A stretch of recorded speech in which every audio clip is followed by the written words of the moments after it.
বিসমিল্লাহির রহমানির রহিম।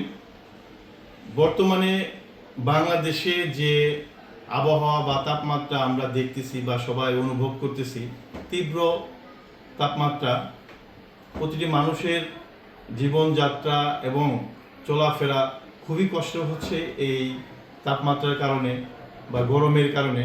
তো আমি গত 5-6 দিন যাবৎ অফিস থেকে ফেরার পর রাত্রে ডিনারটা যেভাবে করি, আজকে সেটাই আমি আমার ক্রিয়েশনে দেওয়ার চেষ্টা করতেছি। খুবই সিম্পল খাবার খাই আমি রাত্রিবেলায়। আমি খাই, সবাই যেটা চিনে, পান্তা ভাত খাই ফ্রিজে ঠান্ডা পানি মিক্স করে।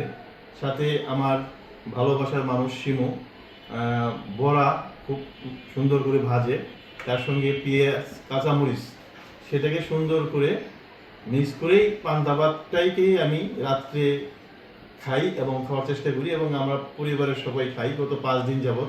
এবং আমার মনে হয় অনেকেই আপনারা খাইতে পারেন এই গরমে এই ঝাল ভাজা পোড়া বা রিচ খাবার না খেয়ে। তো ধন্যবাদ সকলকে। আমার এই খাবারটা শেয়ার করলাম আমি আমার ক্রিয়েশনে আমার ভালোবাসার মানুষদের সঙ্গে। ধন্যবাদ সকলকে।